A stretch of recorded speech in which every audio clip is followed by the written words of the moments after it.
Good evening, everybody, and thank you very much for attending this meeting of the Southampton Morning Star supporters group. You're very, very welcome this evening, and we've got a really, really good evening lined up for you this evening. Before that, I just wanted to make a couple of very quick announcements.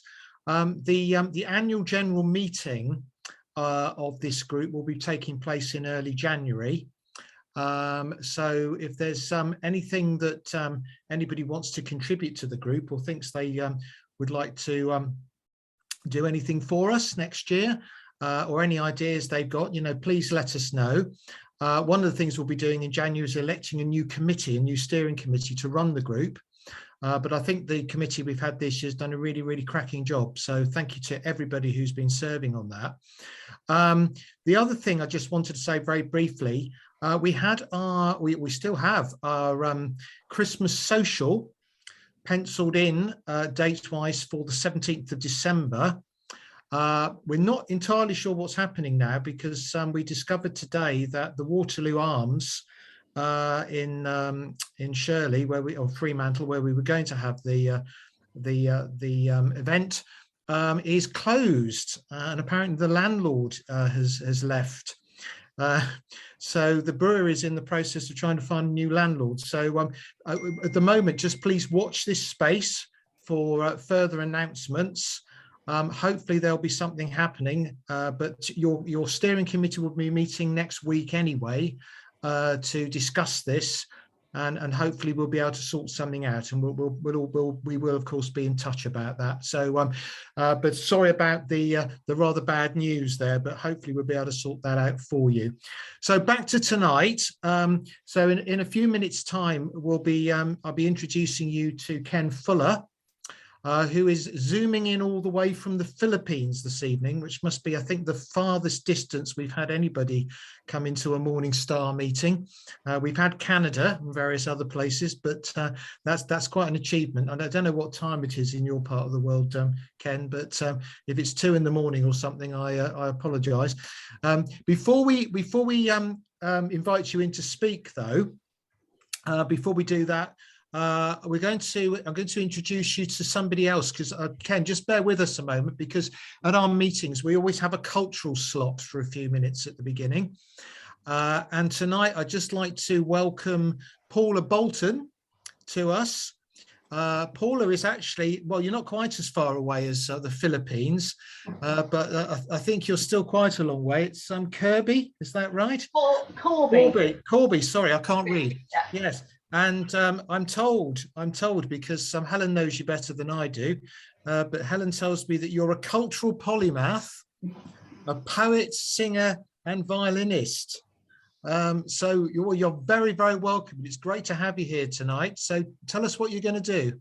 Well, I wasn't really sure, but I thought I'd just, I'd stick with what Helen had seen me do at Philia conference. I'll just play you a medley of Irish and Scottish jigs and reels to get the evening off to a good start.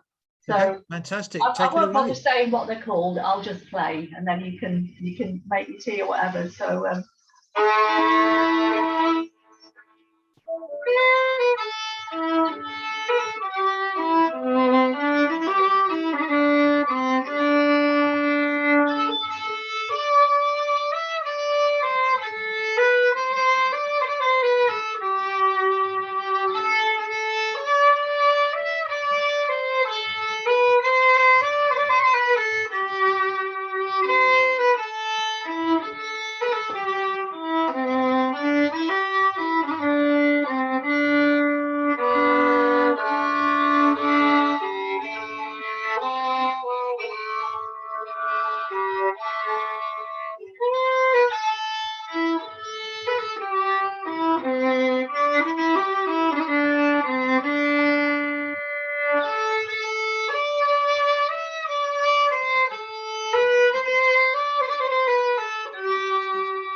There we go.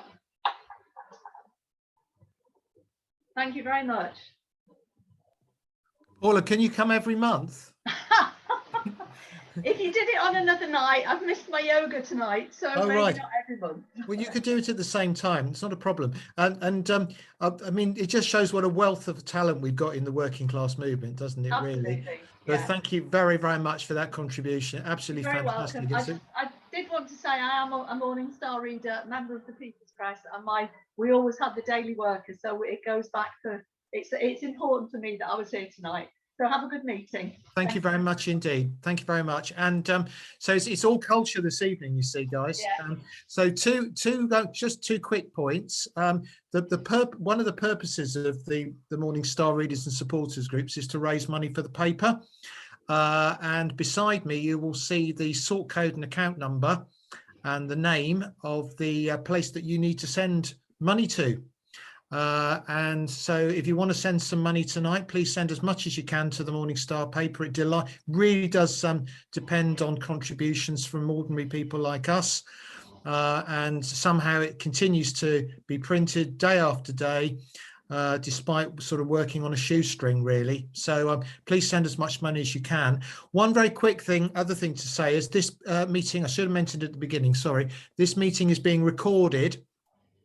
So if you don't want to have your face recorded, it's nice to see so many familiar faces, of course, but it's if you don't want to be photographed, then please turn your camera off. Okay, so I'm going to hand over to Ken in a second. We're very, very, very lucky to have Ken Fuller with us this evening. Can I thank Brent Cutler for setting this meeting up? And we're indebted to you, Brent. Ken is a renowned writer. He's a socialist. Interestingly, lives in the Philippines, as we were saying earlier, and is just having his most recent book published, called Red Button Men.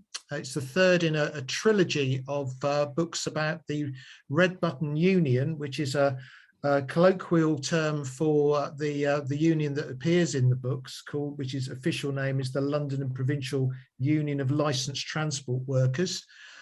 Ken, you'll tell me if I've got this wrong, but I believe you were actually a bus driver yourself at one time. I was right? For 11 years, following which I spent the next 20 years as a full-time officer in the Transport and General Workers Union.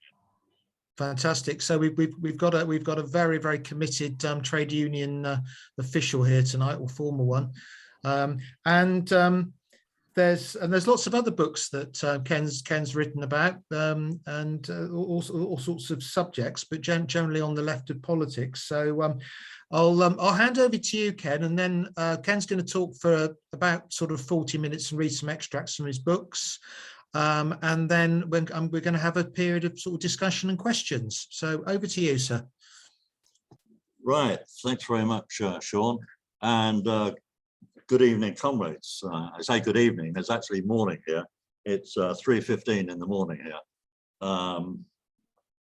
And to respond to one of your earlier points, Sean, you have got at least a couple of people from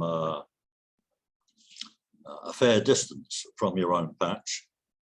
You've got Steve Cushion, another former bus driver from Leighton in East London, and Alan Mackey, one of my Facebook friends from Texas. Right, here we go. I had a number of published books which could be classified as history. For example, a labour history of London bus workers and a 3-volume history of the Philippine left. But I never previously ventured into the realm of historical fiction. So why did I write the Red Button Years trilogy? That's the name of the trilogy, Red Button Years. Well, initially, I was actually irritated into it by Peaky Blinders. That TV series, while entertaining, did great violence to history. For example, in the first season, there were characters who were members of the Communist Party before there was such a party. One such character travels to London and receives funds from the Russian embassy at a time, 1919, when there were no diplomatic relations between Soviet Russia and Great Britain. Then again, Winston Churchill is involved in the doings of the Peaky Blinders due to an Irish connection. Now, this would have been believable had Churchill been Home Secretary at the time, but he was instead Minister of War. It struck me that it should be possible to write a believable piece of historical fiction without distorting actual history to such an extent. So I began thinking of the history of London bus workers I'd written over 30 years earlier, Radical Aristocrats, London bus workers from the 1880s to the 1980s, published by Lawrence and Wishart in 1985. What if I took, I thought, a few of the earlier chapters of that book and fictionalized them? Well, I was off. The action of the trilogy takes place over 4 phases in British labour movement history. It opens in 1913, in the period later known as the Great Unrest, which was roughly 1910 to 1914, when there was a huge upsurge of trade union organisation and militancy. It was in 1913 that the London Cab Drivers Union changed its name to the London and Provincial Union of Licensed Vehicle Workers.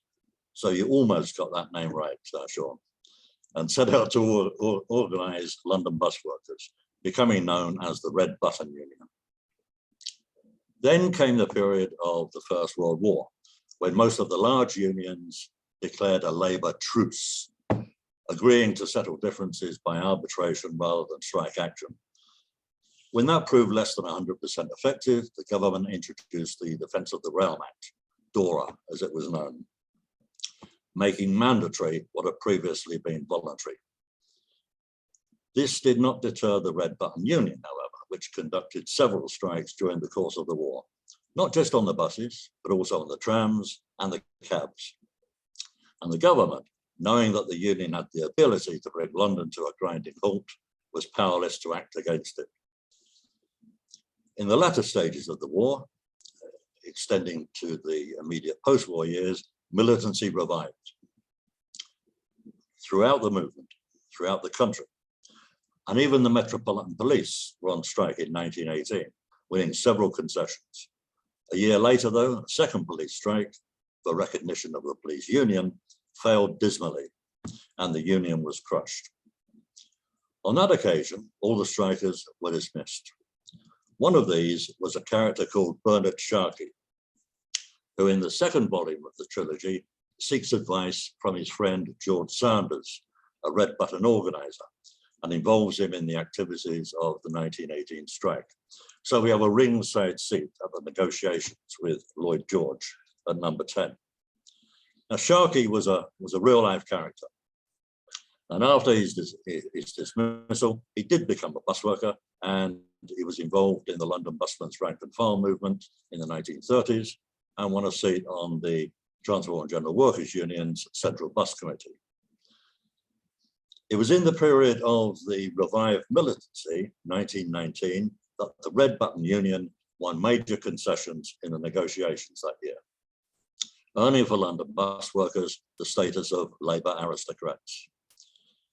2 years later, however, a new phase began, when, as the economy went into recession, the whole trade union movement was either in retreat or, as was the case with the miners, suffering defeat. This was the employers' counterattack. And the London bus workers were forced to relinquish some of the gains, not all of them, some of the gains they'd achieved in 1919. Chief among the sacrifices was the maximum spread over time. Now, this is the time between sign on and sign off. Between those times, during this period anyway, you might have had 2 or more spells of duty and 1 or more rest periods in between. Since the formation of the Red Button Union, reduction of spread over time had been a major and consistent demand. Now, this is entirely understandable because during the war, the maximum spread over time was in excess of 15 hours. Yes, 15 hours, 6 days a week. That must have been hell. And it was certainly regarded as hell by the people working it.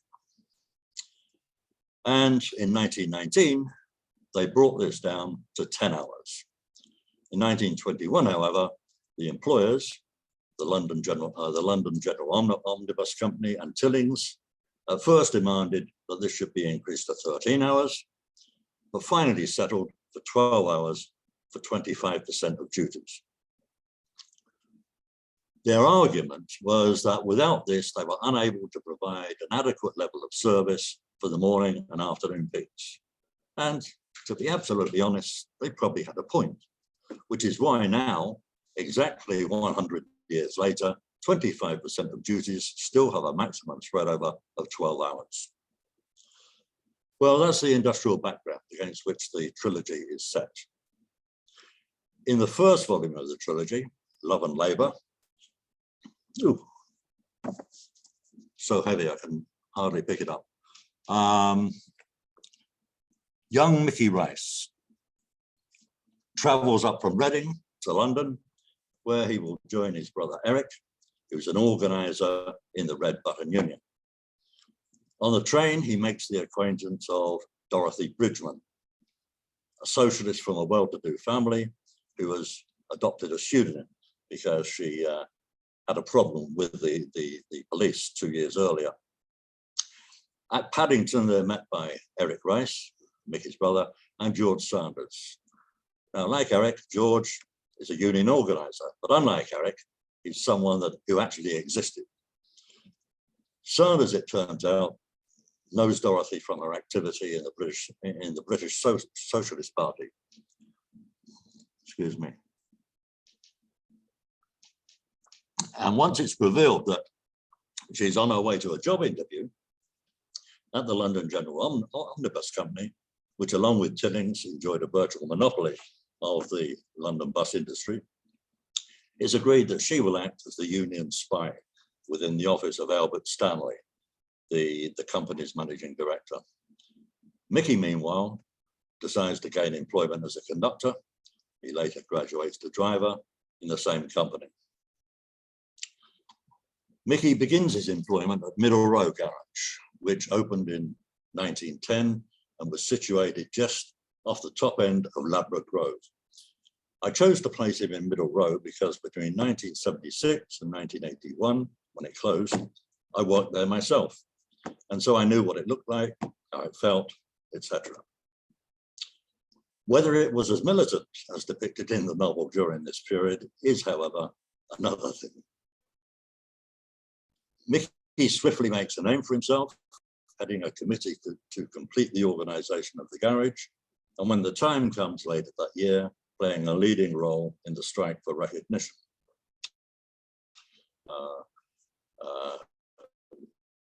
Took the first day of that strike.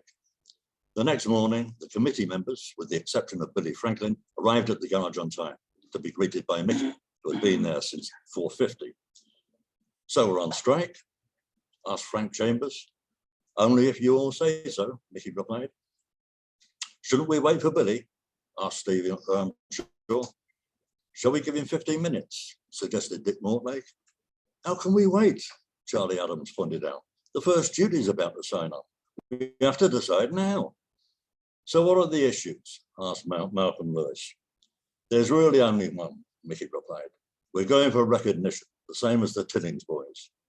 Frank Chambers rubbed his hands together. That'll do me. Come on, Malcolm, put it to the vote. All those in favour? Called Malcolm, stepping into his role as branch chairman. 6 hands went up. That's that then, said Frank. You know, I fucking knew you were bringing us here to call a strike, Dick. How did you know that, Frank? Dick comes from a well-to-do family as well. Because instead of asking us to meet at the garage, that telegram of yours said outside the garage. Soon, the first crews began to arrive, to be told by the committee that they were on strike. Most accepted it without question, and a few were exultant.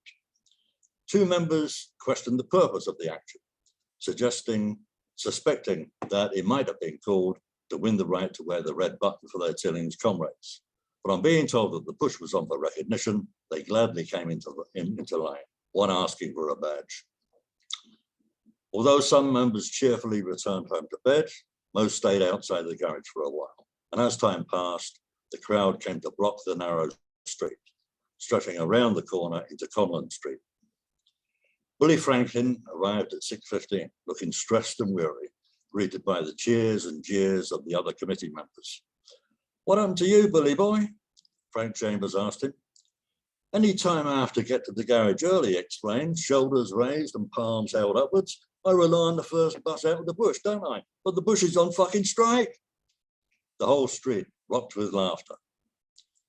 At 6:50, the crowd began to part, and Mickey saw that they were allowing a grim-faced butcher, Mr. Butcher, no one knows his first name, is a very unfriendly garage official, allowing a grim-faced butcher to approach the garage on a bicycle. "Bit late this morning, Mr. Butcher," Mickey greeted him as he dismounted. "No bloody buses in this part of town, are there?" The garage official replied gruffly. "Had to go back home and get the bike." This was the occasion for a further tumult of laughter from the strikers. "Not to worry, Mr. Butcher," cried Andy Dixon. "There's no work for you anyway." Just after 8, standing on the curb and peering over the heads of the strikers, Mickey saw a taxi turn into Middle Road from Kensal Road. It halted just short of Conlon Street, and out stepped James Shilling, the garage superintendent. That's what the managers were called at the time. Calm and dignified. He walked easily through the crowd, greeted by murmurs of "Morning, Mr. Shilling," which he acknowledged with good grace. As he drew level with Mickey, he paused and turned to him, nodding. "Well, Mr. Rice," he said, merely stating a fact, "it seems that the day has arrived at last." "It would seem so," replied Mickey. "Good morning, Mr. Shilling." "Do you know," Dick Mortlake said later, as he and Mickey stood together on the curb regarding the strikers, "I feel something that I've never felt before." Mickey turned to him and smiled. "Me too," he said. "The day has arrived at last." By this time, Mickey has crossed paths with Dorothy once more. Initially, they catch sight of each other one evening on Oxford Street as he's conducting a westbound bus and she's a passenger on the top deck of an eastbound vehicle. At the time, all London buses, all London double-deckers, had an open top. In the second spell of duty that day, there were 2 noteworthy events. Just before 5 o'clock, they were at Liverpool Street Station when Mickey called Dick's attention to the driver of a number 11 in the bay next to theirs. "Hey, Dick, there's a black bloke in the cab of that bus." With 3 minutes before departure time, they were standing at the head of their bus, waiting for the bus. Dick glanced across at the number 11 and nodded. "That's Joe Clough, works out of Shepherd's Bush. He's from Jamaica. London's first black bus driver, been on the job 2 or 3 years." Mickey shook his head in amazement. "Well, who would have thought it?" "To be honest," said Dick with a chuckle, "not too many at the time, but they're all used to it now. A popular fellow by all accounts." He whooped his ass. The second incident was, to Mickey, even more amazing. Its effect longer lasting. At around 7:30, he was collecting fares on the top deck as they were stalled in the Oxford Street traffic, when he looked across the street, and there, on the top deck of a B-type going in the opposite direction, was Emily. This was Dorothy's pseudonym. On impulse, he raised his cap to attract her attention. He later wondered if she thought he was saluting her, and called her name. Just as our bus began to slowly move away, she turned and saw him, standing and clutching the rail with one hand while waving at him with the other, the white smile on her lovely olive face communicating her delight at this chance encounter. She remained standing and waving, as did he, until they passed from each other's sight. Feeling as if the breath had been taken from him, he sat down next to a somewhat startled male passenger and passed a hand over his face. And it suddenly came to him that his life had been changed forever. Shortly thereafter, and they meet at the company headquarters, where Mickey has been sent to collect an envelope. Dorothy gives him her contact details, and their love affair begins. Dorothy is 6 years older than Mickey, 30 to his 24, and is more. She's beautiful, bold, outrageous, often impossible, and Mickey is besotted with her, as she is with him. One or two readers have questioned the authenticity of the explicitly sexual passages of the book, doubting that two English people at this time would have been capable of this degree of intimacy. Well, I wrote it as it came to me because it just seemed right for these two characters. And so I suppose the answer to the doubters would be yes. If the two English people were Dorothy Bridgman and Mickey Rice, and they were as deeply in love as depicted here, they would have been capable of such intimacy. Dorothy and Mickey are, though, united by more than sexual love. They're both politically committed, members of the British Socialist Party. She introduces him to Shakespeare and classical music, and Mickey comes to adopt a Leninist approach to bourgeois culture, believing that as it could not have been produced unless workers unknowingly donated part of the surplus value they created to enable that production, the working class should claim ownership of the best of it. Dorothy almost slips into an affair with her boss, Albert Stanley, later Sir Albert, later still Lord Ashfield, but withdraws just in time, much to his relief, it has to be said. Nevertheless, when Dorothy is committed to Holloway Prison following an act of vandalism at the tail end of the 1915 London tram strike, Stanley pays her fine using a pseudonym. When he and Mickey finally meet, while acknowledging their very real differences, they establish a relationship based on mutual trust. Not trust, anything but trust and respect.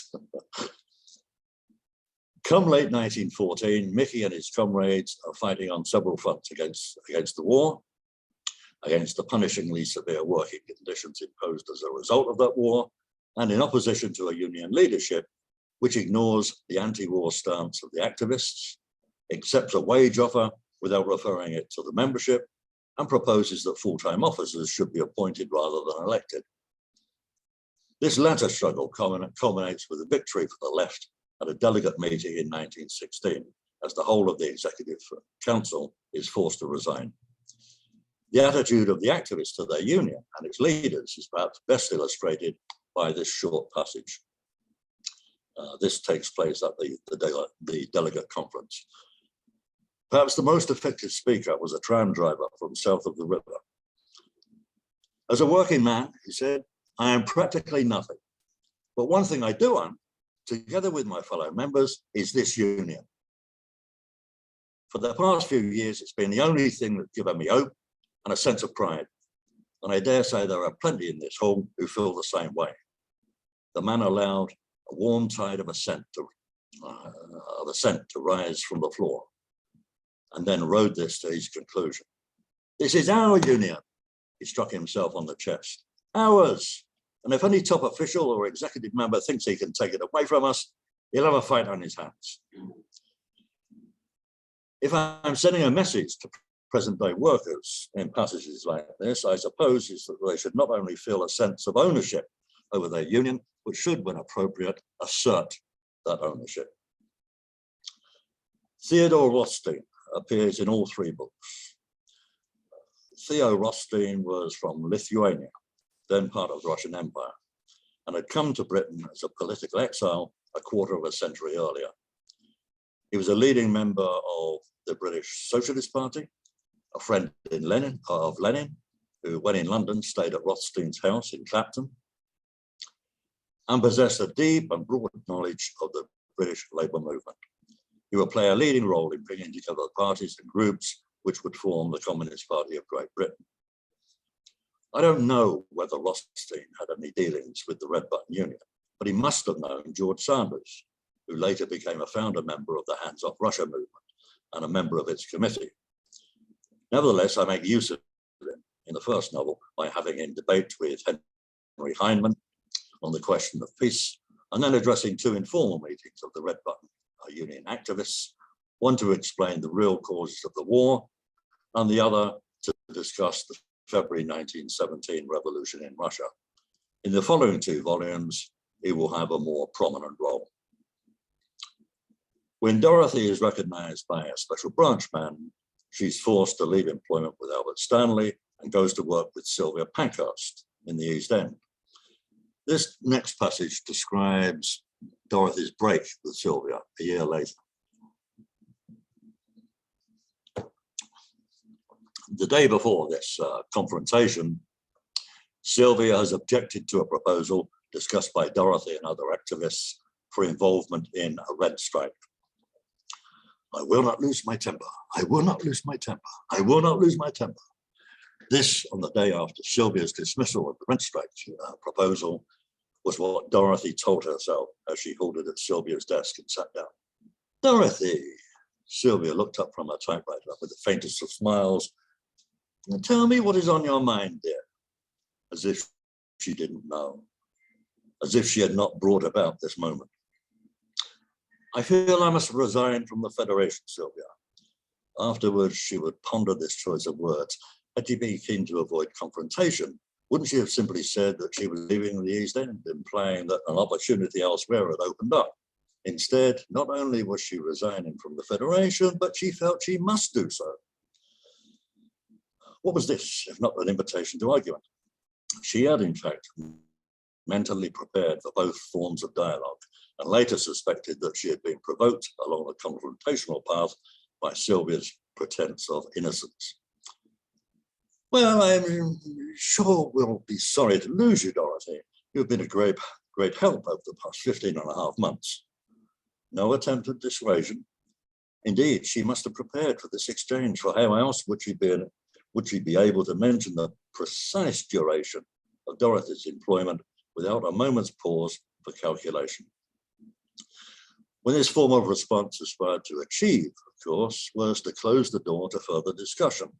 However, in conveying the impression that Sylvia found this resignation perfectly understandable, given that Dorothy had in some way transgressed, thereby igniting the latter's anger, that door was forced open. I dare say, Sylvia, said Dorothy, looking her employer in the eye, that I would have been of even greater assistance if you had learned to trust me. Indeed, the same could be said of your other paid organizers and voluntary activists. Sylvia's expression was now stern. Whatever can you mean, Dorothy? The Federation functions on the basis of mutual trust and comradeship. No, it doesn't, Sylvia. It functions on the basis of your leadership and the admiration felt by the membership for your undoubted courage and energy. But you seem to feel that your leadership must be demonstrated and protected on all occasions and at all costs. This may have been necessary in the early stages of the Federation in order to bind it together, but the organization is becoming broader and more mature. People are beginning to think for themselves and may not be content to submit to such unyielding control in the future. If you insist in stifling all initiative, the Federation will become sterile and incapable of further development. Are you unable to see that? Dorothy was by now leaning forward, imploring rather than hectoring, her anger seemingly under control. Is this all because I rejected your proposal, because I am quite certain it was yours, for involvement in the Red Strikes? Dorothy's eyes flared. It was not my idea originally. Did you not hear Clara tell you that she was the one who came forward with it? Do you really believe that Clara would risk your disfavor by protecting me with a lie? And no, Sylvia, it is not just that you rejected the idea. Your whole manner seemed to suggest that discussion of a proposal before it had been placed before you amounted to mutiny. However, you did make one very pertinent point when you told Clara that she should have raised the matter last year. Why didn't she? Presumably because she could not be confident that it would find favor with you. People love and admire you, Sylvia, but they also fear you. Don't you realize that you run the risks of repeating the errors of your mother and Christabel? At this, Sylvia got to her feet, fists clenched at her sides, large lower lip trembling. How dare you bring my family into this? How dare you suggest that I rule by fear? I know you now for what you are, Dorothy Bridgman, a woman who has sneaked into our federation with the intention of spreading the doctrines of the British Socialist Party, and for all I know, of recruiting our members into its ranks. Despite herself, Dorothy threw back her head and laughed, amazed that Sylvia Pankhurst should resort to such a shallow line of argument. Oh, said Sylvia, looking about her as if to locate the cause of this outburst. Have I said something humorous? No, Sylvia, you have said something ridiculous. As far as I know, you have no political disagreement with the healthy forces in our party, so why would you be concerned if I were intent on disseminating the doctrines of the party?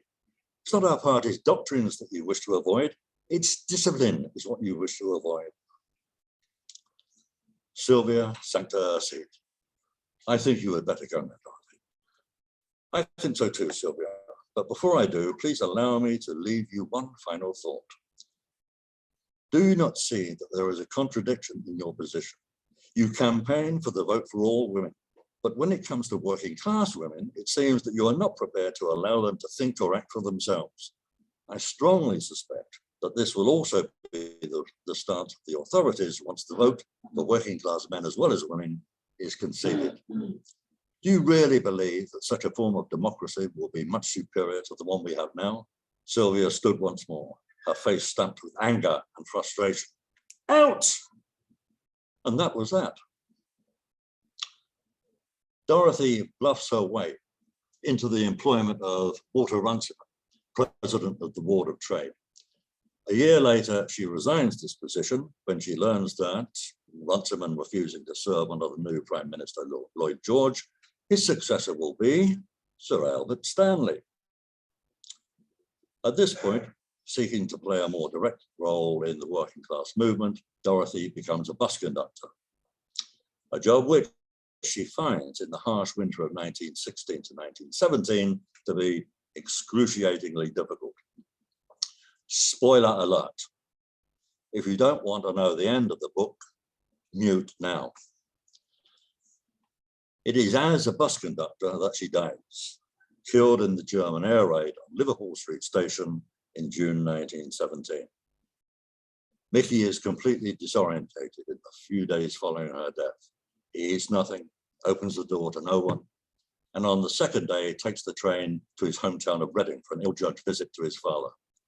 It turns out to be not his father at all. The novel closes with his return to London, where an imagined conversation with Dorothy restores him to sanity. In Romance and Revolution, the second volume of the series, we follow Mickey, now an executive council member of the Red Button Union, and his colleagues as they fight their way through several disputes, winning wages and conditions in 1919, which qualify them for the description of Labour aristocrats. Another of the major disputes they fought, by the way, was the strike to gain a war bonus for women conductors, which had been denied them by the Committee on Production. And that almost became a national strike. Mickey's emotional life, meanwhile, is complex. And he enters affairs with both Inez Bridgman, the mother of the late Dorothy, to whom she bears a striking resemblance, and young Belgian refugee Annette Frey. Assistant Organising Secretary George Sanders finds himself immersed in the police strikes of 1918 and 1919, and both he and Mickey, against the background of the Russian Revolution, deepen their involvement with Theodore Rothstein, who faces deportation even after he becomes the, unrecognized by Whitehall, Soviet ambassador. Overshadowing these events is the impending merger between the Red Button Union and its more moderate Blue Button rival, which the London activists fear, with some reason, will be used to rein in their militancy. A word about the Blue Button Union. This was the Amalgamated Association of Tramway and Vehicle Workers. Headquartered in Manchester, it was considerably less militant than the Red Button Union. Its full-time officers were appointed rather than elected, and the leadership was, by comparison, quite authoritarian. In 1915, the Blue Button leadership had dragged its heels before declaring support for the London tram strike of that year. as a result of which many Blue Button members had defected to the Red Button.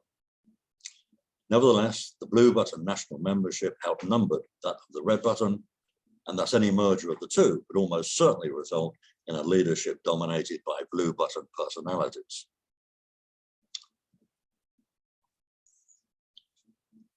In Red Button Men, the final volume, and I cannot hold up a copy because I haven't got one yet. The final volume of the trilogy, the merger has taken place and the fears of the Red Button activists are confirmed. As a minor example of the style of the new United Vehicle Workers, which was what the new union was called, whereas in the old Red Button days, lay members were able to attend EC meetings as observers, when Mickey and fellow activists put this to the test in the new union, the General Secretary, Stanley Hurst, summons the police. Mickey Rice is married to Annette, has several confrontations with the new boss at his garage, and is apprehended by special branch officers who pressure him to cooperate in the framing of unrecognized Soviet Ambassador Theodore Rothstein. He leads one campaign to assist Britain's miners and another to achieve greater democracy for London's bus workers in the forthcoming Transport and General Workers Union, while seeing off an attempt to form a breakaway union. Mickey is in favour of this new amalgamation, viewing it as a positive alternative to the status quo of the United Vehicle Workers. It is in this light we should view Mickey's acquaintanceship with Ernest Bevin in the months leading up to that amalgamation. Now, some readers may portray Bevin to be unduly positive. It is important, however, to view Bevin as he was then and not as he later became.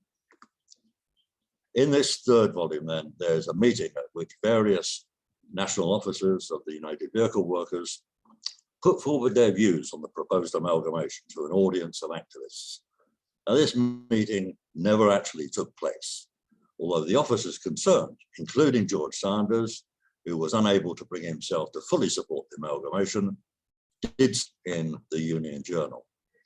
In the fictional meeting, Mickey gets up and makes a lengthy contribution, in the course of which he puts forward his own view of Bevin.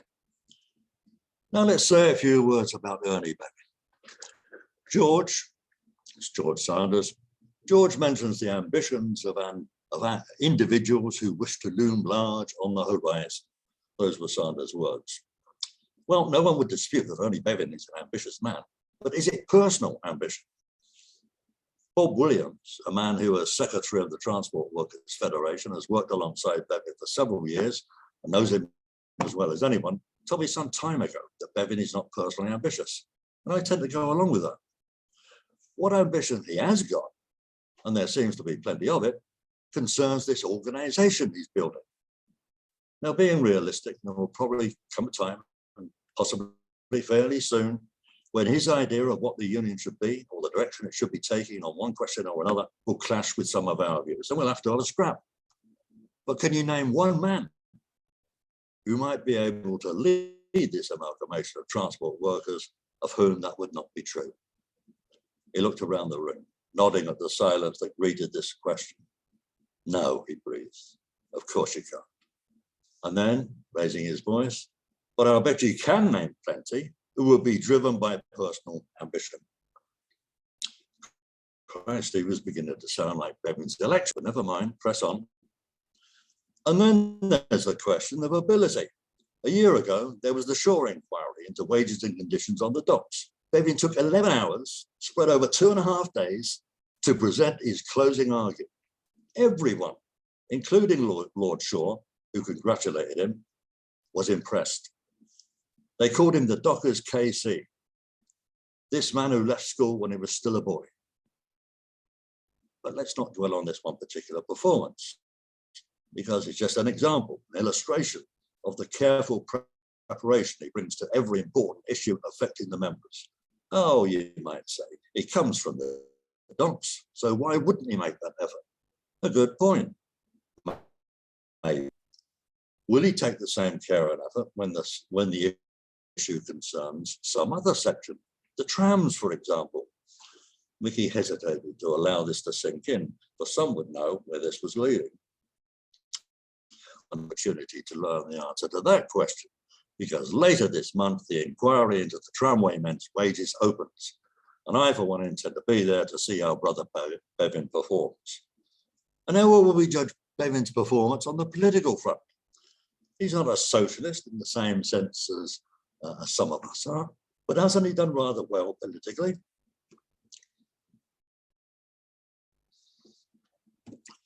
Last year, faced with the possibility of war against Russia, Arthur Henderson, the Parliamentary Labour Party, the TUC Parliamentary Committee, and the Labour Parliament for a meeting at the Commons.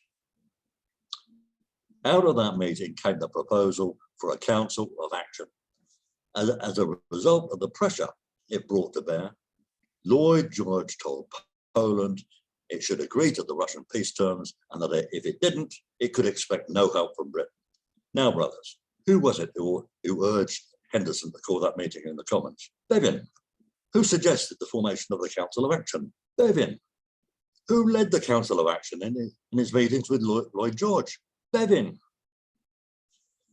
It would probably be too much to expect him to maintain that progressive attitude as his career progresses, but can you name me one man able to lead this new transport amalgamation who would have been able to achieve as much? So I don't honestly think that the personality of Bevan, no matter how large he looms, can be given as a reason to vote against this amalgamation. Meanwhile, the activities of Robert Williams, Secretary of the National Transport Workers' Federation, give readers an insight into major events of the period, including the Soviet experiment. As a member of a TUC Labour Party delegation, Williams travels to Russia, where he meets Lenin. In fact, he has a 2-hour meeting with Lenin. And the betrayal of the miners on Black Friday. Okay, Black Friday. As a result of the Transport Workers' Federation's decision, as part of the Triple Alliance, and the Triple Alliance was the miners, the National Union of Railwaymen, and the Transport Workers' Federation. As a result of the TWF's decision to call off the solidarity action in support of the miners on Black Friday, 15th of April, 1921, Bob Williams was expelled from the Communist Party. Again, some readers may find this contentious, but I can't see that Williams had any alternatives. The Triple Alliance had been meeting at Unity House, the headquarters of, this is the day on which the strike what was to begin. It was to begin that night. They'd been meeting at Unity House, the headquarters of the NUR. The miners had left, however, to compose their reply to Lloyd George's invitation to meet again with the mine owners. The miners bluntly refused to allow their partners in the Triple Alliance to make any discussion. Eventually, Bevan moved that the miners be invited back to Unity House and that a statement be issued to the press to the effect that the Triple Alliance was meeting to finalize arrangements for the strike planned for that night. The Executive Committee of the NUR debated that, following which their General Secretary, J.H. Jimmy Thomas, announced that they not only rejected this proposal, but now recommended that the strike be called off. What was the Transport Workers' Federation to do? Was it realistic to expect that it should strike without the NUR? The TWF wasn't a unit, it was an alliance of some 30, some of which were very poorly organized. Realistically, the NUR's decision had also decided the issue for the TWF. And what of Williams? What could he achieve other than his own isolation by being the lone vote among his delegation to go ahead with the strike? Were the miners betrayed on Black Friday? Yes, but by Jimmy Thomas and the NUR leadership. The third novel ends with a conference at Anderton's Hotel, Fleet Street, in mid-December 1921. Mickey and others have been campaigning hard for a machinery for the London bus section, which would essentially return it to the lay member democracy it enjoyed during the red button period. After receiving over 20 branch resolutions demanding a special conference at which the bus workers' grievances might be aired, the provisional executive of the Transport and General Workers Union had called this conference. Having been involved in a motorcycle accident with George Sanders after tracking down the forces behind a breakaway movement, Mickey arrives late in a bath chair, his leg in plaster. He first exposes the state sponsors of the leading breakaway activist, and then puts forward the demands of the London bus section for its own constitutional machinery, following which the platform, Ernie Bevin, Harry Gosling, and Ben Smith was acting on behalf of George Sanders, who was still in hospital, adjourned to consider their response over lunch. Now, before reading these final few paragraphs, I should explain that ever since he first heard it performed at the Albert Hall 6 years earlier, Mickey has been in love with Saint-Saëns' organ symphony, the triumphant fourth movement of which he considers could serve as an anthem played as his class finally topples the current order and takes state power. I hope this works. I'll play just 30 seconds from that symphony so that those unfamiliar with it will have an idea of what's going through Mickey's mind. And let's hope you can hear it. You may need to turn your volume up.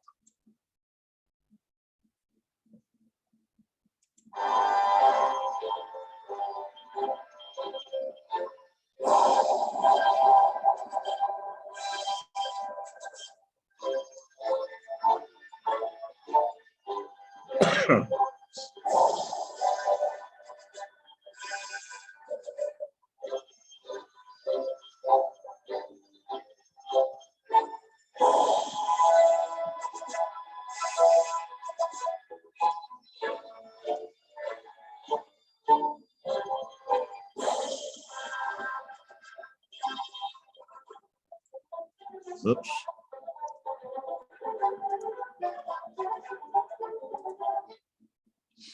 Right.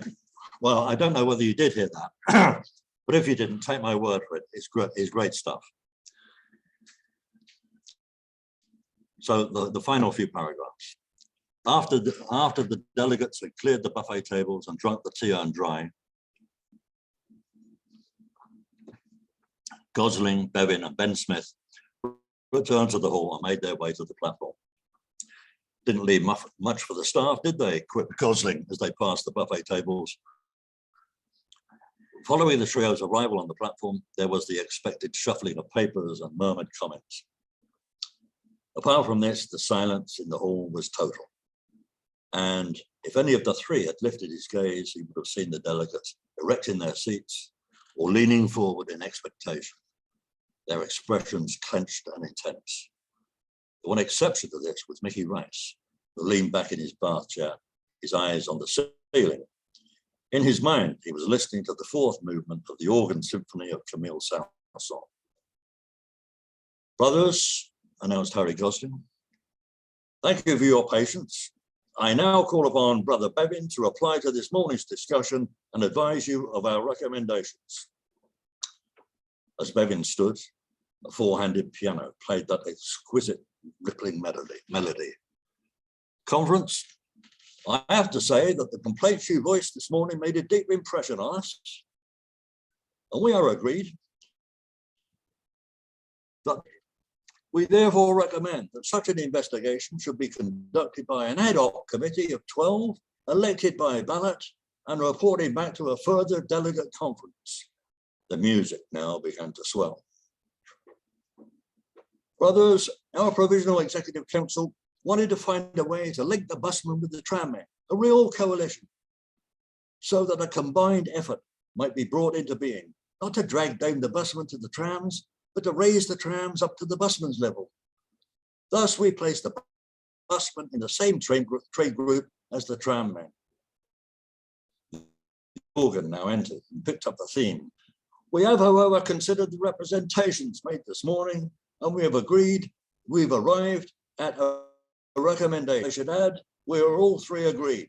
a mighty clash of cymbals. We will recommend to the executive that, especially for London, a bus subsection should be created with its own committee and conference. That organ, the cymbals, the brass, the music filled Mickey Rice's whole being, rendering him deaf to all else until someone in the front row leaned forward to clap him on the shoulder, and he became aware that the whole conference was cheering and applauding, many of the delegates standing. He turned his bar chair and was presented with a scene of jubilation. And it was plain to him that the delegates were not celebrating a gift from Ernest Bevin or thanking him for it, but very conscious that this had been their achievement, were basking in their own victory. Some, to judge from the wide-eyed expressions on their faces, were surprised by their accomplishment. Mickey had no choice but to replay that passage again. Organ, cymbals, brass. Since he had first heard this music, he had imagined it as the backdrop to the conquest of power by his class, an anthem of triumph and celebration. And he knew that what he was feeling now was not quite the same as what he would feel when that day came. But it was close. Fini.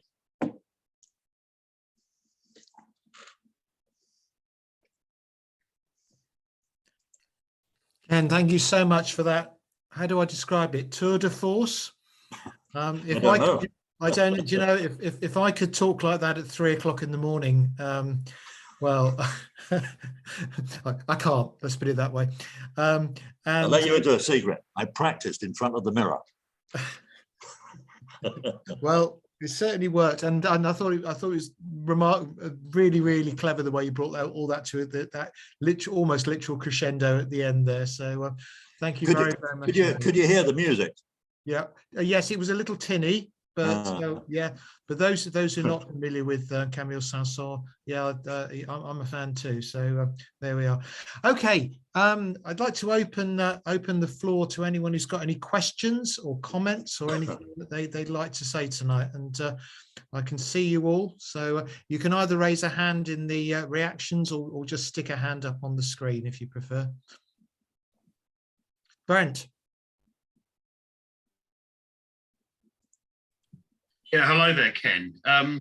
I actually do have a copy of Red Button Men, Yes. you actually sent to me. All three books are available now on Amazon, and I think you can get them through Waterstones. And I've read the other two. I've not read that one. Yeah, I mean, I find that historical fiction is a very good way of learning history. And that's why the reason why I was keen on promoting these novels is it's a good example of left-wing historical fiction. There are other examples of that. This is a particularly good example of early 20th century left-wing historical fiction. And it's what's good is the way you've kind of woven actual characters like you mentioned Ernest Bevin a lot. I think Lloyd George is in it. I think certainly Theodore Rothstein is. Very briefly, John Maynard Keynes is in it, I believe, as a result of a strike or being. I think he is late for a meeting in Cambridge, I believe. I think that was in the first novel, and it's interesting. In the second novel, you know, it's Romance and Revolution is the second novel, I believe. You bring a sort of Mrs. Robinson character in the form of his dead girlfriend's mother into it, which is quite interesting. So yes, the books are well worth reading, and there's a lot of, you know, they're entertaining with a lot of useful information about the Labour movement in there. So I would recommend you read them as we're getting closer to Christmas. They might make a good stocking filler. Thank you. And available on Amazon and other places. Waterstones, lots of independent. Well, I don't know. So. I think you'd have to order it from yeah. from anywhere else. Yeah, I'll tell you what, Yeah. Ken, if I take a couple more contributions and then we'll perhaps you'd like to come back. Steve Cushion was the first with his hand up there, and welcome, sir. Thank you.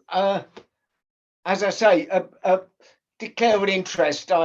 Ken's an old comrade of mine off the buses, and the description in the first book of that strike outside Middle Road Garage, where they just turn up at 4 o'clock in the morning and it all stops, really brought back some quite happy memories of Ash Grove Garage, when the branch chair would phone me up at about 9 o'clock at night and say, 4 o'clock in the morning, we're going to take their toys away. And so there's a real kind of reality about that, or at least the reality that was 25 years ago. I'd like to hear more about the women conductors strike. Am I right in thinking that is probably the first strike for equal pay within an industry in this country? I've not found an earlier one, but that one interested me. On the question of Robert Williams, I've just got hold of this, which is The Great Betrayal, written by Mikhail Borodin in Russian back at the time. It's just been translated into English, and Borodin wrote a report on Black Friday for the executive committee of the Comintern. And I get the impression from this that Robert Williams wasn't expelled from the Communist Party for the vote he took. It was the justification of the vote that he wrote in Labour Monthly. Now, I'm trying to get hold of a copy of Labour Monthly. It's not in the British Library. I can't find it anywhere, but I'm looking for that. So if I find that, I'll send it to you. And just finally, one last thing, if I may. The question of the amalgamation really brought home to me the discussions that we had when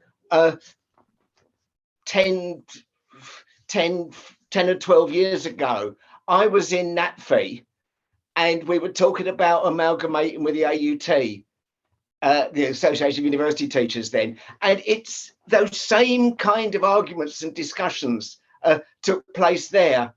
So I thought, that was another useful, sort of another kind of realistic kind of point that you made. So thanks very much. So some real scholarship and research going on here. If you're looking for copies of Labour Monthly in the British Library, Steve, where are you calling from? Perhaps we can't hear you now. Sorry. Okay, we'll come on to Matt. Then I'll let. I'm calling from Leighton in East London. Oh, okay. Well, you're very welcome. I'm just going to take Matt's comment. I'll let Ken come in, and then I saw hands up from Tanya, I think, and from Helen. So we'll come to them in a moment. But Matt, and are you a local Southampton guy, or are you from further afield too? I'm actually in California. Wow. The original liberation flag of which you see behind me. We are so glad to see our star rising in your morning. Okay, quite an honor. Well, I was listening to the story and your transport workers' real and fictional situation, and it brought so much to mind about our own transport workers out here. One thing that stood out in sharp relief is the damage that craft unionism does. Okay. Give you a concrete example from out here. In the railways, the various crafts are totally independent and separate from one another. The BLE is the engineers, that is to say the train drivers. The conductors are separate. The signal people are separate. Track workers are separate. You get the picture. They're all in separate unions. And the company can use this to good effect. So when they automated the locomotives that work the yards, Right? And they have these remote controls. One would think it would be a driver, an engineer driving that thing. Oh, no, no, no. Conductors took the job from them and are paid less, right? So the conductors union, UTU, undermined the BLE. And this is so common wherever an industry is broken up by craft unions. Then I was reflecting on the specific expression of that in the story, in which the tram drivers are separate from the bus drivers. In the local transit agency where I'm at, San Jose, they're all in the same class and union, you know, and they learn how to drive the trams. Bus drivers do. They start out driving buses and they learn how to drive the trams. When I first came up here from down south, south of the 36th parallel, SoCal, I noticed there weren't any trains. And I'm like, well, what happened? So I looked it up and there had been a shooting. 10 of them lost their lives in that shooting. And they had to rearrange their security arrangements to try to at least alleviate the possibility that would happen again. One of those difficult things in which it was a disgruntled worker that opened fire, is my understanding. We had a similar incident in my hometown where I come up from, San Bernardino, in which 14 people lost their lives in a shooting. Again, it was people that had worked there in various stages of disgruntlement. So yeah, there are alternatives to organized workplace. And unfortunately, we've had to suffer some of those alternatives out here in Cali, right? Just a brief introduction. I'm with the socialist section of the California independence movement. We were actually inspired by the Scottish independence movement, which also has a socialist section with which we are in contact, both with the overall movement and with the socialist section, right? And we socialists in the movement take the same gloss on our liberation from the US as James Connolly took on Ireland's liberation from the UK. Unless the socialists, you haven't liberated the thing, you just swap chairs. Mm. Okay, so that's why we find this flag, which indeed has been our authentic liberation flag since 1836, is kind of oddly prophetic. Where's the very next place this star shows up, folks? In the caps of the Red Army. That's where it shows up. Well, I wasn't expecting that contribution tonight, Matt. certainly fascinating stuff. Ken, can I bring you back in to respond to some of that? Yeah. Okay. Well, I'm not qualified to talk about the California independence movement, but craft unionism. The bus trade in London has not really suffered from craft unionism. Certainly, when Steve and I were on the buses, drivers, conductors, unskilled engineers, bus mechanics, we're all in the same Transport and General Workers Union branch. Skilled engineers, however, were in the engineering. However, we're now all in Unite the Union. So there shouldn't be any division at all. The point Steve makes about Bob Williams is interesting. Yes, I would be very interested to see that copy of Labour Monthly and read the argument that, or the justification that Williams put forward for his votes on Black Friday. Steve also mentions the strike for women conductors. That actually was begun. It began unofficially. It began as a wildcat strike, but it wasn't begun at Middle Road Garage, as I have it in the book. It was actually begun on the trams in West London, and then the buses very quickly came on board. In the novel, the second novel,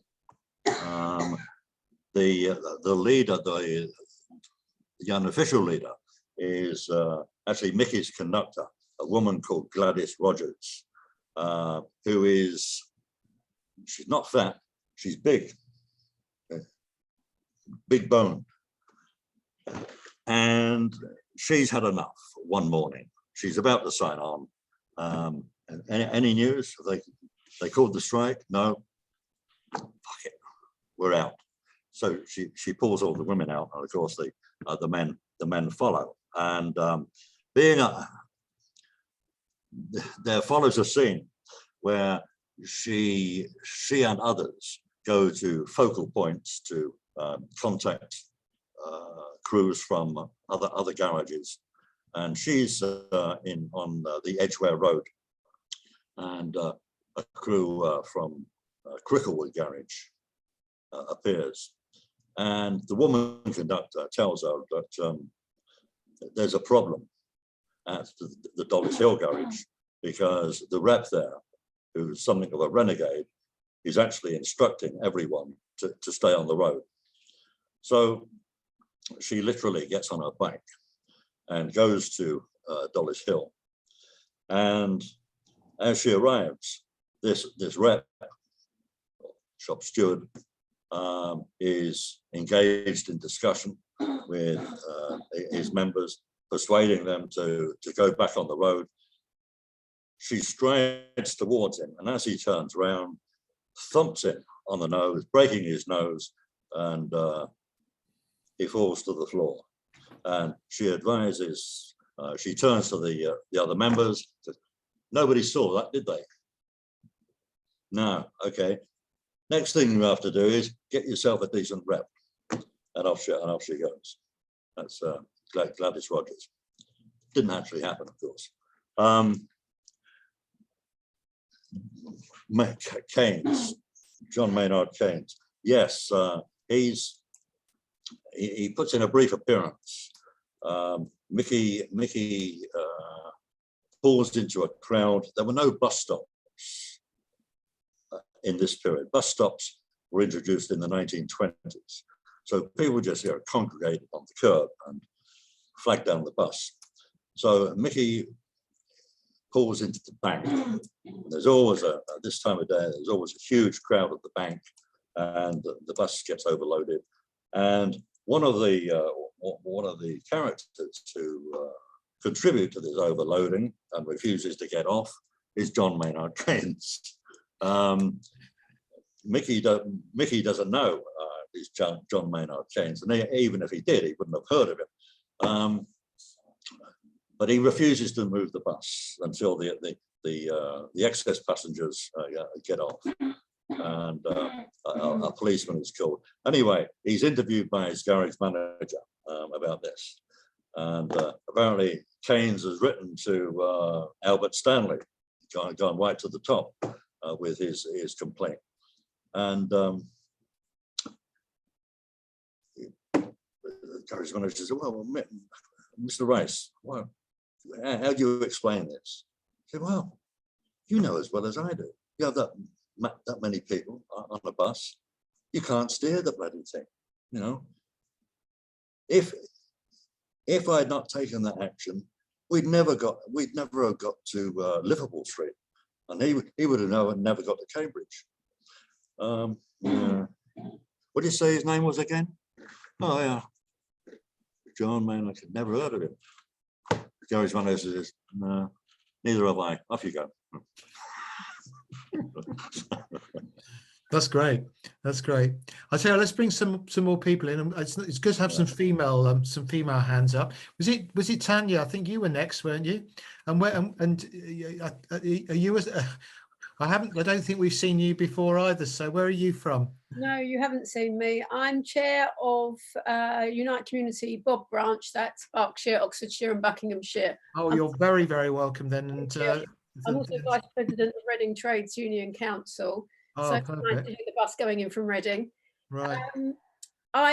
there's a couple of things. Thank you very much, Sean, for the introduction, and also to Ken. I'm thoroughly enjoying this, Ken. And I shall be wanting to acquire the trilogy for my 94-year-old voracious reader, Dad, who is currently one of the longest serving members of the Communist Party in England, active members.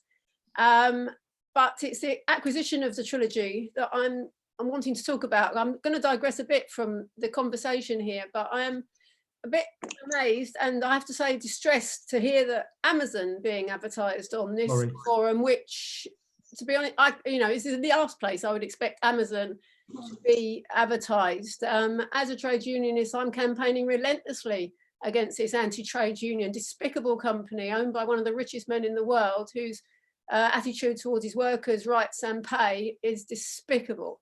So I want to acquire them, but I'm not going to go to Amazon, and I really don't think any of us should be mentioning Amazon on a forum such as this. So please help me acquire these books from somewhere ethical. Yes, you're right to upbraid me for that. It's slipped out. Well, you weren't alone. But the very fact that we as comrades should even, and I send comradely greetings to everybody. I mean, I'm as shocked here as I walked into my union branch, regional office, and found stuff in the vending machines which were on the divestment and sanctions list for Israel. We've got to, we've got to liven up. We can't have us advertising these despicable companies. So where do I get your trilogy from if it's not Amazon? Can I get it from Bookmarks, the Marxist progressive bookshop in London? Ken, do you know? Yeah, well, no, you won't get it anyway. Can I get it from you, Ken? Because the fact, this was one question that I was expecting, because I get it a lot. It's all three books are self-published on Kindle Direct Publishing. Now, why did I do that? Well, because frankly, I have no alternative. Given the content, I was unable to get an agent, and therefore unable to get a publisher. In fact, the best rejection I had from an agent was a guy in Oxford who's been around for ages, who said he sympathised with the political thrust of the first novel, although he'd only read the first 3 chapters. But he said these days, given content like this, most editors are cautious to the point of cowardice. And so he was perfectly confident that he would be unable to place it. So I spent almost a year trying to find an agent, which you have to do these days. You can't just go straight to a publisher. And I'd always avoided self-publication, but I became resigned to it. Now, I need not have gone to Kindle Direct Publishing. There are other companies who help authors self-publish. Now, I have a friend, in fact, he used to be regional secretary of the Transport and General Workers Union in the old Region 6 Northwest, Dave McCall, who's also now a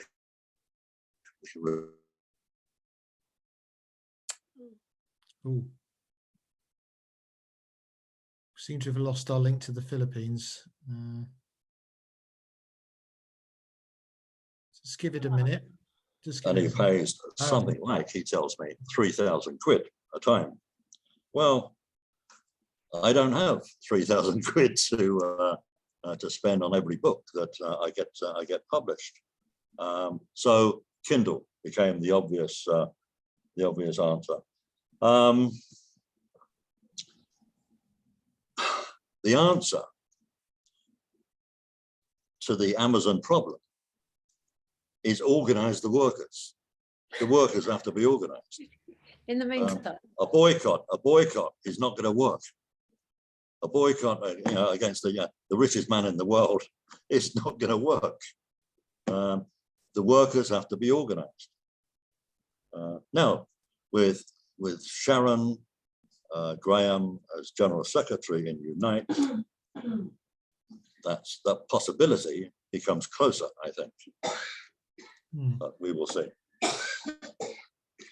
So the answer is I can't get any then, unless I go to them. Well, you could go to Waterstones or any bookshop and ask them to order it, but they'll be ordering it from Amazon.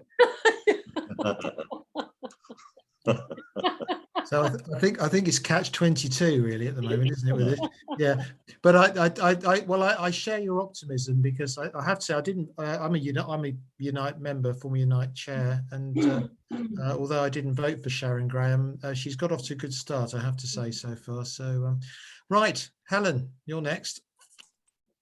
Thank you, Chair. Thank you very much, Ken. I've really enjoyed it, and I've got the Kindle edition, so sorry, Tanya, about that. And I quite agree with what you're saying about Amazon. You're absolutely right. But anyway, I have got it on Kindle. I haven't finished. I've only got the first volume and I haven't finished it yet. But I just wanted to say that this thing about bringing historical characters to life, I like it when Mickey's reading a Jack London book, and then George Sanders says, "Oh yes, I bumped into him while he was writing People of the Abyss." I just thought that was lovely. I like that. I like Jack London. So I just wanted to say that really. And also, I don't know if you've got time, Ken, but it's interesting to know where you've actually got all your information from, you know, where you went to for your sources. I'd be quite interested to know some of that. Thanks. Let me just bring Anna in next. Anna, you had a comment or a question? Can we unmute Anna? Oh, there we are. Is that, yeah, that's done it. Sorry, no, actually it was, I was trying to get in on a rant, which Ken's actually answered, to say that if you're in Southampton, please don't bother with Waterstones. If you can get to Portswood, go to the cooperative bookshop, October Books. And even if they have to order it from Amazon, probably they'll gain something by doing it. So I think that might be an advantage. Yeah. I just wondered. We've had some contributions from different parts of the world, but we haven't had one from Texas yet. I wondered if our friend from Texas wanted to say anything. Oh, I hope so. Yes, he put his hand up. This is Mr. Yeah, I hope there will be more forums like this all over the world with Ken. I think that he, offers a very important point of view regarding history and everything. And I know I was talking to Ken a while back that, we should have something like this. And I'm glad to see that this has happened finally. So, and whatever is that noise? Yeah. So, yeah, I can't say too much because of my dogs barking in the background. Yeah, all human life is in. Happy to see this happening. Yeah. Sean, Jethro wants to speak, Sean. Oh, does he? Sorry. Okay. Jethro, go on. Hi. Fascinating talk. During lockdown, I helped my dad put a book together that he actually wrote before I was born, called Come Together, Trades Councils 1920 to 1950. And it covers all the experiences during that time, the general strike of 26, the unemployed struggle of the 30s, and the wrangles of the CP, the TUC, and the trades councils. And it's lovely to hear how these things could be covered in fiction as well as faction, because I've been sort of looking at these issues from a non-fiction perspective. And yeah, it's great to hear. I mean, I'm trying to look for a publisher myself, and I'm quite challenged by the experience. It's been very difficult trying to find a publisher. I thought I'd share with you one of the quotes from I was trying to find something fun to share from the book.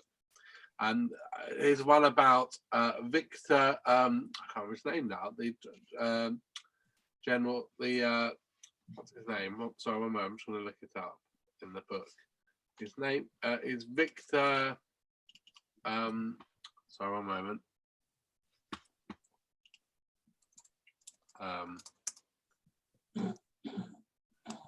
Victor, I can't find his name. Anyway, he was a trade union leader, but one quite wedded to the system. And he said, someone describes of him, "We knew Victor. He was the kind of man who caresses your back while looking for the right place to put the knife. Yeah, and in terms of bookshops, I used to work at Bookmarks in London, and they're more Houseman's. They might not have it in stock, but they can probably order it in for you. Houseman's bookshop in London as well. I was wondering also, have you, the title of the first book is Red Button Men. The second one is Romantics and Revolutions. What's the third one? I was wondering. I think there is slightly the wrong order there, Ken. There's no right, Ken. Yeah. Yeah. Now the first one is Love and Labour. Okay. The second one is Romance and Revolution. Yeah. And I couldn't think of a alliterative title for the third one, so it's Red Button Men. Okay, great. And I did think of Sex and Socialism, but no. I'm also wondering if anyone has any interesting photographs of Trades Council histories, like anything like of a banner or any of the marches or involvement in strikes and things. I'd love to receive some, because I haven't got any yet for the book, and if anyone would send them to Sean or to me or anyone, I'm happy to give my email. If anyone has it, that'd be great. And thank you very much. Yeah, if anybody wants to send anything on like that, I can send them on to Jethro. That's not a problem. I think Sex and Socialism might sell, actually, but maybe not among your normal readership, though. Yeah. But they'd be disappointed, because there is in fact not too much sex in the third volume. Oh, I shouldn't have said that. It's going to affect sales. But plenty of socialism, no doubt. Right. And anyone else? Anyone else wants to make a contribution tonight? No. A couple of questions I had, to be honest. I love the descriptions of some of the characters in your readings tonight, Ken, particularly the one of Sylvia Pankhurst, who was she was a difficult person in a number of ways, and certainly was quite happy to argue with the likes of Lenin and take a different view. There we are. I was also going to ask you, what's it actually like living in the Philippines? What took you out to that country, and why you live there? All right. Okay. Well, why do I live in the Philippines? What's it like? Well, my wife is Filipino. We met in London. In actual fact, I was driving a bus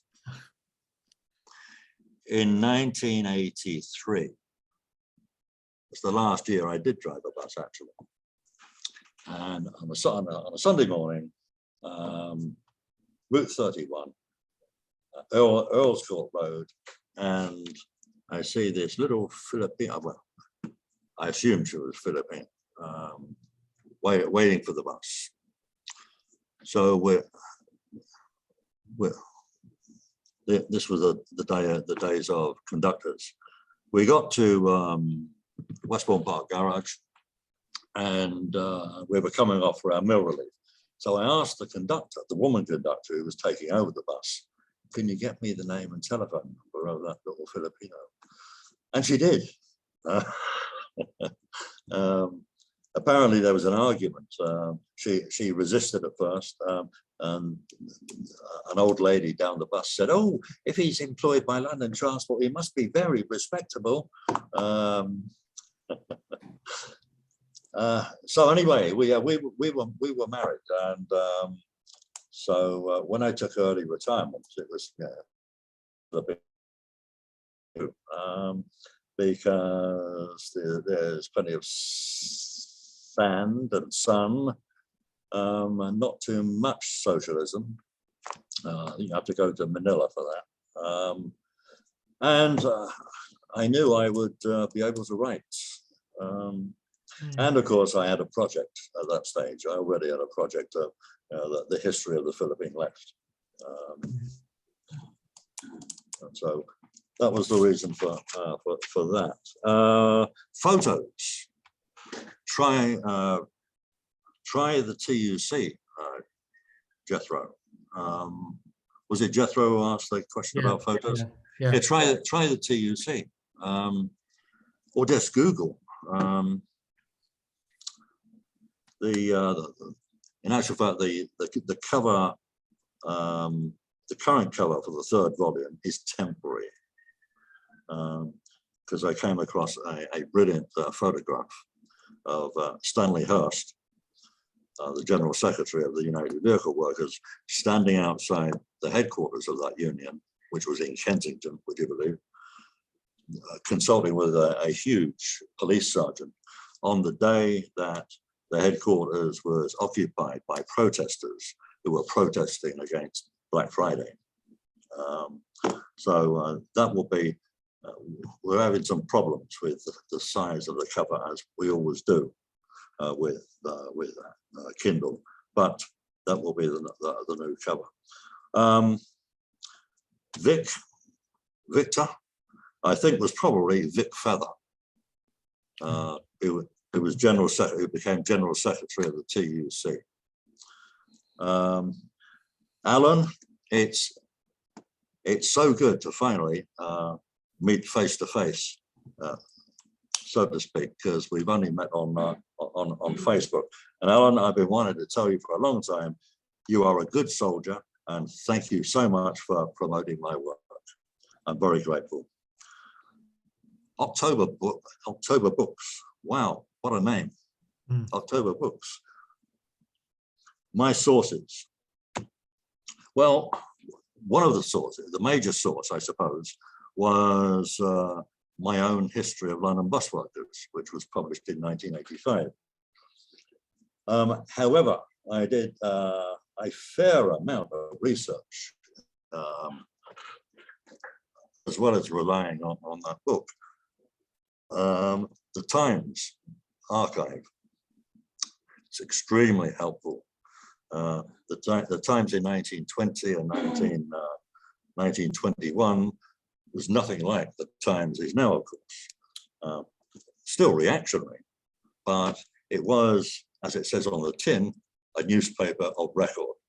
You would get, if the miners go to meet Lloyd George in number 10, next day in the Times, you get a verbatim report of the negotiations, the discussions. Similarly, in speeches in the Commons, I actually came across in the course of my further research some mistakes I made in radical aristocrats. For example, the decision to occupy the headquarters of the United Vehicle Workers was, according to radical aristocrats, taken at a meeting of 10,000 the evening before. Well, I don't know what source. I haven't bothered to check. But obviously, my source made a mistake. Because reading the Times, one of the protesters told the reporter that the meeting was composed of people representing 12,000 people. That could have been just 100 or two, which, to be honest, sounds more realistic. That was one of the mistakes I made.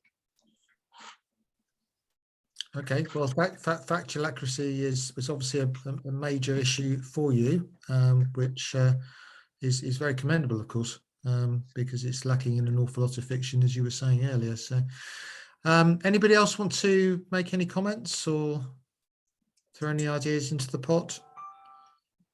No? Why did Steve Cushion turn off his camera? I don't know. Is he? No, he's back on. There we are. Because he said during his contribution, a few days ago, I came across this, but of course we couldn't see it because his camera was turned off. Yes, A complete Hello, mistake. Steve. Hello, I'm still here. I've not gone to get me tea, and that's the book that I'm referring to, and Right. the section of it that I think might interest you. We can't see it very well, Steve. What's the title? The title is The Great Betrayal, Black Friday and the 1921 Miners' Lockout. Right. It's by Mikhail Borodin, and it's published by Mentmore Press, which is the first thing they've ever published, and it's translated by the bloke who set up Mentmore Press, and it was first published in Russian in 1922, but it's first translation into English. And Right. someone asked me to review it, and it just happened to come at the same time as Ken's book, so it was actually quite a nice thing. And I'll photocopy the section I was referring to, and I'll get it. I'll get it to you. How do you spell Mentmore? Dare I ask where you can get copies of it? Mentmore, MENTMORE. Right. Right. Okay. And there's a what do they call it? A URL, a web link. It's just mentmorepress.co.uk. Okay. So they might, yeah. Well, sounds like you can go to the source on that one then. That's good. It is. I got it from a bloke down the road who edits Labour Briefing, who asked me to edit it for him, and seeing as he did a nice edit of my last thing, I to review it. Seeing as he did a nice review of my last thing, but I'm pleased to do it. I think it's quite good. Thank you very much for that. And if is there any final contributions, or are we coming to the close of this meeting now? Looks like it, doesn't it? Okay. Well, can I again thank Ken very, very much for the huge amount of work he's put into tonight, and hopefully we'll see you again, perhaps on another occasion. Okay. Let's give Ken a round of applause. Right. Well, thank you, Sean. It's been great. I found around about 2:15. I thought, what am I feeling? I'm looking forward to having a good time, and I've had a good time. So thank you very much. Well, that's great. That's great. Can I? Well, obviously we're expecting you all to come to our next meeting. Tanya, did you want to say something? Oh, it's just a thumbs up. Fine, that's no problem. What I was going to say was we will get back to everyone and tell you what's happening about the Christmas social, which is for those of you in Southampton. It is the it was supposed to be a meeting of an evening of food and drink and music and speeches, and we had Claudia Webb MP lined up to speak, and all sorts of things going on, but we don't know quite what's happening yet, but we will be discussing it next week. We will get back to you on that. The next meeting like this, and I'm just getting the details up a second because I haven't got the date in front of me, is on the 19th of January next year at 7 o'clock, which will also be by Zoom. If you're not on our mailing list and you'd like to be, now I'm not sure how we do this, but if you wanted to very hastily put your details in the chat, I'll try and copy them down. The evening is going to be our annual general meeting, like I said earlier. So have a think about if there's anything you feel you can contribute to this group, whether you'd like to sit on the committee, anything like that. We will be electing a new committee to run the group into next year. We already have at least two meetings organised for next year. And the first, as I say, will be on the 19th of January. Although it is the AGM, we have got time for some politics as well, and some political education. And somebody, there's some comrades, Simon Corner and Pat Turnbull from Socialist Correspondent will be giving a detailed account of the history of socialist Afghanistan and what that country achieved in the 1970s and 80s. So that's going to be a really, really interesting meeting. So if you want to come along to that, you're very, very welcome. We will be advertising it widely as well. And then in February, we've got somebody lined up from Cuba Solidarity to tell us about what's going on in the Caribbean. I'm sure you'll all want to come along and be at that one as well. The only other thing I was just going to say is in more immediate stuff, the Southampton People's Assembly is organising, like they did last year, a series of collections for Southampton Food Bank. I didn't know if Joe or Helen might want to say just a couple of words about that. Any volunteers? Looks like Helen. Yeah, go on. We can. Yes, hello. Thank you for mentioning that, Sean. Yeah, it's every Saturday in December up to Christmas. So the first one is, I think it's the 4th of December, and they're all from 12:30 until 2 o'clock, and the proceeds are going to the City Mission Food Bank in Southampton. So if anybody wants to come along to that, it's a good event. Thank you. Thank you, Helen. Okay, and I think that's it for the evening. So don't forget to give us all your money. Oh, Tanya, did you want to say something? Yeah, can we unmute Tanya? On the food bank issue, if anybody's a member of Unite here, I've got a message this morning from Unite saying that they're going to give money to Southeast, anybody in the region who's connected to a food bank, apply, because there's money to be given to all the food banks in the region. So that, if you didn't know about that, that came through this that is right, Tanya, because I was at the committee meeting. Oh, great. Okay. Brilliant. And while I'm here, is it all right for me to advertise something for the CP? I've got a speaker coming to South East Region CP meeting on Saturday. We've got a Professor Emeritus of Health Psychology talking about COVID. You don't have to, I'll give you the details, but if you want to contact me, okay. If you're interested in going to, at 10 a.m. on Saturday, we have Robert West, Professor Emeritus of Health Psychology at UCL, and participants in the behavioural subgroups of SAGE and Independent SAGE will address the meeting on the following topic: COVID-19, an update and discussion of issues. So that's at South East Region Communist Party branch meeting on Saturday at 10 o'clock, if you're interested. Thank you for allowing me to do that. So which is the region you cover? Which county? It's actually not me, it's Dad, but southeast.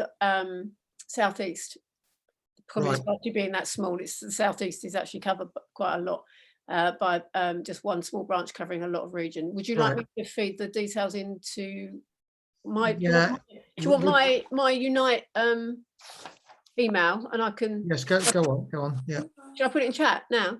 Yeah, if you can, if you like. Yeah, no, it's just I didn't know about it. I'm district secretary for the Communist Party for Southern, but and I didn't know we had a southeast region. So right. Well, hang on. Let me just put right.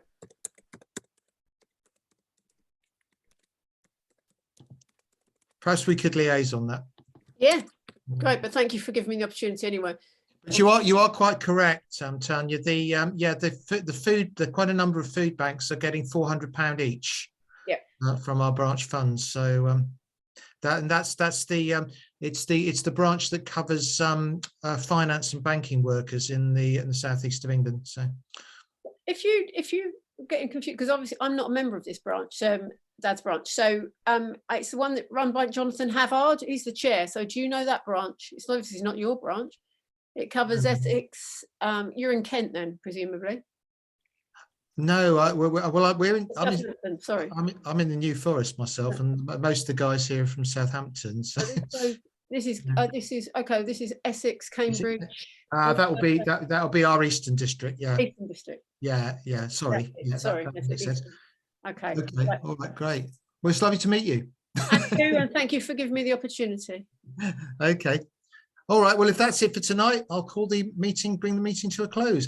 Can I just in doing that, I want to what further thanks, just one final thanks, not only to Ken for tonight, which was brilliant, and to everyone who took part, but can we just I want to give big thanks to Joe Jukes, who's been providing the IT for these meetings all year and doing a really first-class job. We've all loved the 10-minute intros as well, which have been fantastic. Joe won't be doing them next year because he won't have the account, and we're going to be using Unite Community's account in Southampton instead, with their permission, which is very nice of them. But we just want to, I just want to put on record my thanks to Joe for all the work he's done, and it's been very, very professional. So thank you, Sean. That's very kind. Thanks, everyone. With that, I'd like to say good night. So good night, all. Night. Hey, good night. Bye. Good night. Good night. Thank you, Sean. Thank you, Joe.